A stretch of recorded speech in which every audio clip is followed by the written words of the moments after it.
Experiments show that A-rays consist of such particles which are nuclei of helium. These rays possess the following properties. The mass of each A particle is nearly 4 times the mass of hydrogen nucleus. The charge on each A particle is positive and equal to twice the charge on a proton. The ionization capability of A rays is very large. Penetration power of these rays is very small. Alpha rays produce fluorescence in certain substances when these rays are allowed to pass through a thin metal foil. Example, a gold foil. Some of the rays are scattered through large angles. A rays can be induce artificial radioactivity in certain nuclei. These rays produce burn and sores on human body. A rays gets absorbed after passing through a small distance in air. B rays. These rays consist of fast moving electrons. They possess the following properties. These rays affect the photographic plate. These rays these rays produce fluorescence easily, especially in barium planet platinocyanide due to their small mass. These rays, as compared to a particle, are easily scattered by the nuclei of atoms. The ionization power of these rays is very small. The velocity of P rays inform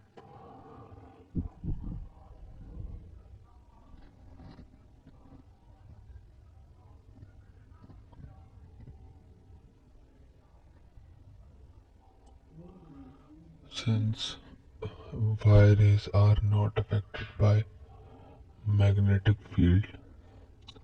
It is it is concluded they do not possess any kind of charge. Experiments show that they are electromagnetic radiation similar to X-rays. Their wavelength is very small, but their energy is very high. Some of their other properties are given below. Y-rays produce feeble fluorescence when incident on a screen coated with barium platinum. They eject electron when incident on metal. The speed of these rays is equal to that of light. Like A rays, these rays also get absorbed in various materials. Penetrating power of Y ray is very large. It is about 100 times larger than that of B rays. We have already learned that radioactive elements continuously emit radiations. As a result, they get transformed into new elements.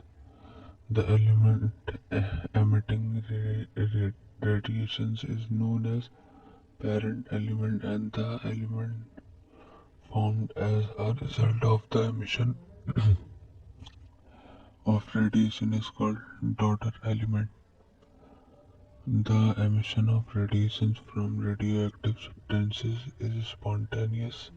Process the atom of our radioactive substances can emit radiation anytime. If we have an atom of radioactive substances, we cannot guess what that when this atom is going to decay. It is quite possible that it may decay the next moment. It is also possible that 1,000 years may pass and it may not decay. Hence, the age of an element cannot be estimated by considering the decay of a single isolated atom. On the other hand, if we have a large number of atoms, then we find out the time when half of them will decay into daughter elements, the time interval in which half of the atoms in any given example into daughter elements is known as the half-life of the parent element. Thus, if we start with the sample of 1 lakh atoms of a radioactive element with a half-life of T, then after a lapse of time, 50,000 atoms of the element will decay into daughter element and the number of remaining parent atoms will be 50,000. After the lapse of another period of time, the number of atoms of the parent element will reduce in 25,000, and so on. Different radioactive materials have isotopes of an element have the same atomic number but different mass number, that is, they differ only in the number of neutrons. The chemical properties of the isotopes of an element are the same. The nucleus of a carbon atom is usually composed of 6 protons and 6 neutrons, and this carbon atom is presented by. However, there are few carbon atoms which have 8 neutrons in their nuclei, and they are represented by C. Carbon atoms which with mass number 14 are unstable and emit B radiation. This isotope of carbon is called a radioactive isotopes. In 1950s, Einstein proposed the theory of interconvertibility, where E is the energy produced as a result of conversion of mass of the matter into energy, and C is the speed of light. This equation is known as mass energy relation. When Einstein put forward this equation, there was no experimental evidence in its favor, and the scientists we are reluctant, reluctant to believe it. But later, the enormous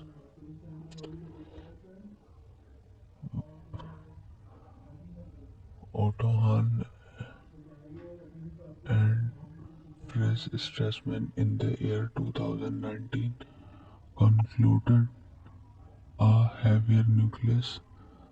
The nucleus itself broke into two or more fragments with the emission of an enormous amount of energy. This process was repeated by two German scientists and Otto Fritz, and they also observed similar results, the splitting of a nucleus into fragments with the emission of energy when bombarded by neutron is called a fission process. In a fusion process, the nucleus is split and 2 to 3 neutrons are emitted by the splitting of each nucleus.